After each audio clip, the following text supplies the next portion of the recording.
What's going on, everybody? Hope you're all having a fantastic day today. Now, today we're going to be going ahead and checking out some Battlefield 2042 gameplay, and obviously talking about the topic of Battlefield 2042 as well. Some insane news has come out over on Twitter from the developers, and I'm going to be going over each and every last bit of it, and whether it's good or bad, I'm going to leave it to you guys to decide by the end of this video. But before we hop into the commentary, just very quickly, if you guys do want to check out any of my live streams, I'm going to be trying out a different game that kind of mimics Battlefield. I think a lot of you guys have probably already heard of it or watched a stream or a content creator play it.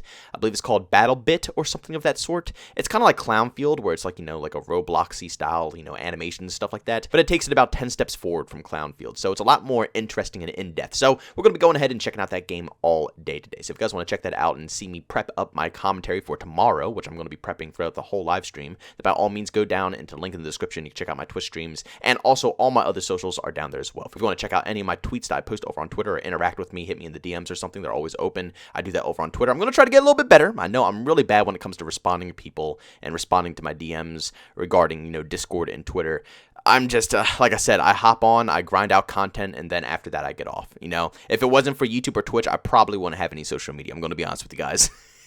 But I do try to contact you guys as much as I possibly can over on my socials. Everything is down in the description. Now, today's commentary is going to be very interesting. Like I said in the very beginning, it's going to be mixed, I feel like. I think some people are going to see this as a very positive thing, and a lot of other people are going to see it as a very negative thing. Like I said, I'm going to try to cover both sides of the story here, and then maybe give my opinion. I still don't know how I feel about this specifically, but like I said, at the end of the video, go down in the comment section and leave all of your opinions down below.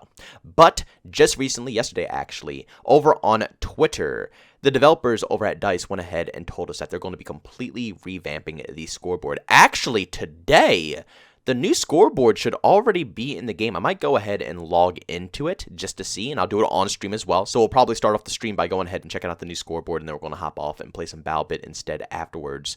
But yeah, apparently today, the new version of the scoreboard is supposed to be in Battlefield 2042, and the scoreboard goes ahead and looks exactly like this that you see on your screen. Now, I gotta say, it looks a lot better than what it looked previously, but at the end of the day, it's still just absolutely mind-boggling to me how difficult it is to get a normal scoreboard out of DICE right now. Now, again, I am very happy that they finally went ahead and they addressed the situation. They addressed that the scoreboard needs to be changed. They're listening to the community. And they also said that over time, they're going to go ahead and polish off the scoreboard with our feedback. So when February comes around, in the middle of February, there's going to be another update that's going to completely probably overhaul the scoreboard once again with more consumer feedback, which is a very good thing. But my problem is, why did they need so much consumer feedback when the scoreboard is like one of the most simplest features to have in the game ever? I mean, let's be honest here. I mean, just looking at the screen right now, where's the enemy team? Where's the deaths? And on top of all of this, the score system, to me personally, is still a little wonky. So even if they do implement a new scoreboard system into this game today, is it going to fix it completely, or are we going to just see people who have the most kills basically topping the leaderboards all the time? Because that's not what Battlefield is all about. Battlefield is about who plays the most objective. As you see here at the top of the list right now, it's Flying Squirrel. He has 14 kills and 12 assists. He has no revives, he has no captures, he has no defenses, but he's topping the leaderboards. And a past title, that won't even be a thing right now. The person with the most score, the person at the top of the leaderboard, is going to be the guy who's playing objective, who's also getting tons of kills and assists, who's going ahead and reviving people as a medic, and capturing, defending, all the good stuff. That's how you get good score in previous Battlefield games. But here, they just have the same exact score system that I just don't enjoy. And let's be honest here, on top of that, the whole left side of the screen here could be completely wiped clean. The Conquest Large showing both teams' score, the objectives A, D, C, D, E, showing your missions or badges that you're actually currently on and stuff like that. And then showing your personal score again at the left screen when you could already see your personal score on the regular scoreboard. All that could be scrapped. They could easily put the Conquest, the scoreboard at the very top of the scoreboard showing both teams. They could easily just allow you to see, who has what type of flag somewhere else. Like I said, the medals doesn't need to be there at all, and just keep your player score on the actual scoreboard. The whole left side could be erased. You could stretch it over, and then you can easily fit two teams on one scoreboard. Again, I don't know why the community is the one doing all the feedback here to make sure this is turning out good. I appreciate it. Don't get me wrong. I think it's really cool. That's why I'm saying I'm so torn on this video. I don't know if I'm trying to go towards a negative direction or if I'm trying to go towards a positive direction, because it's really nice how they're handling it. I mean, in the middle of February, the scoreboard is going to be exactly what we want out of it, as long as we keep voicing our opinions about it, respectfully, of course. But the fact that this was not released at launch, we had to wait multiple months afterwards just to have them address and say that they are going to change the scoreboard, because don't forget, in the very beginning, they said they were keeping it. They said that the way they currently had their scoreboard was amazing. They loved it. So it took this long for them to finally recognize that the whole community hates it. And then even after all of this time, this is what they come up with. Again, not bad, but my goodness.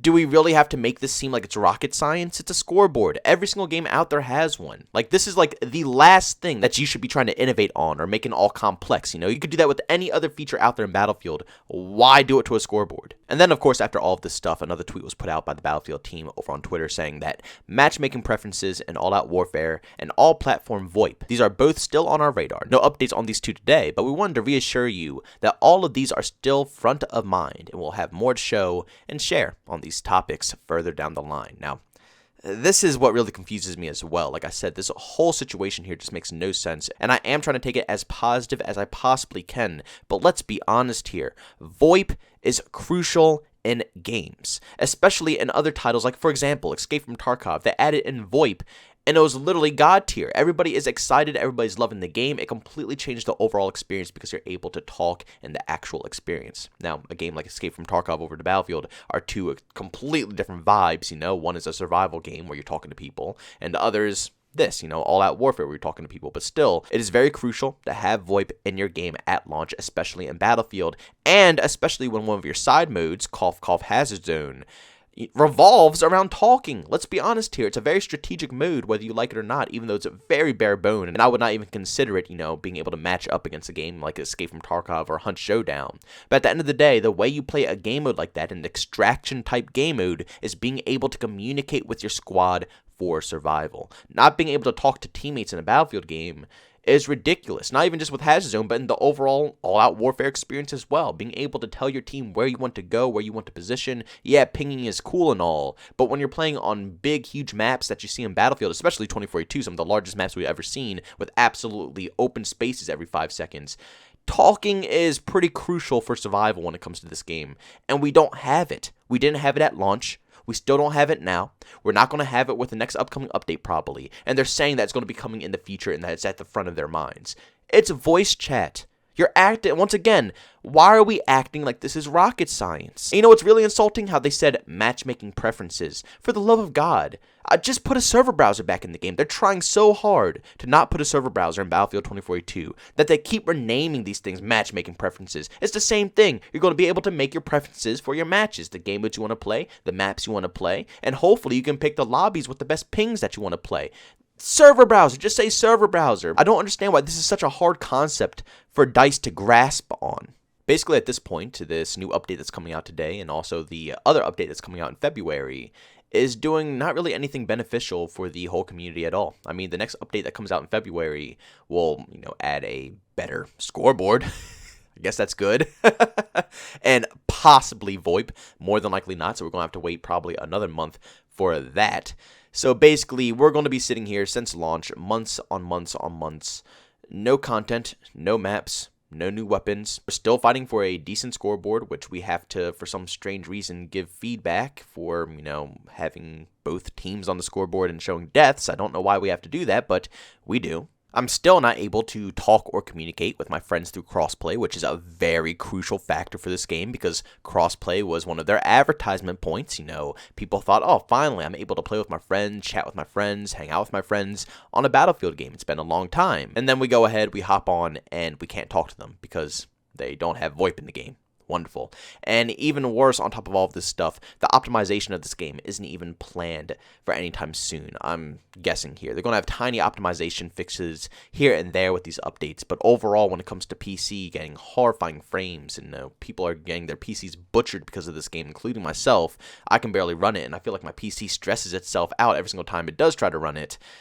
It's just, it sucks. We're not going to see any major improvements for this title, probably until March, either March or April, I'm assuming. Which means that we as the Battlefield community had to wait about 4 to 5 months from launch of this game to get just, I think, like, 2 more maps to the horrifying, you know, boring rotation that we already have right now, some new weapons finally, and, you know, 1 more operator, and maybe some optimization fixes. to make the game actually playable again and function so people can come back and enjoy the title instead of wanting to hop off when their bullets don't register for, the half of the whole game. So with that being said, is it a comeback for this game? I don't think it's possible. I don't see any light at the end of the tunnel for Battlefield 2042 when it comes to, just getting people to come back, to trust them again, We dealt with this with Battlefield 5, and we are repeating the same exact cycle. I'm surprised so many people even came back from Battlefield 5 after what we had to deal with that game. I thought everybody was done there, but I really do think that they just, they baited us in. They gave us false advertisement. They showed us something that resembled Battlefield 3, Battlefield 4 vibes, and then we hop on the game, and it's a completely different experience. It doesn't feel like Battlefield whatsoever. Ladies and gentlemen, thank you so much for checking out this video. If you enjoyed it, make sure you leave a like. If you hate it, leave a dislike. Also, if you're brand new and enjoy the content, don't forget to subscribe and hit that bell notification button. Also, want to chat with me, there's two ways to do so. I have a Twitter and a Discord. Both those are in the down description. And also want to catch me live streams of video games and over on Twitch. Link that's in the description as well. But guys, thank you so much for tuning in. See you all next one. Peace out.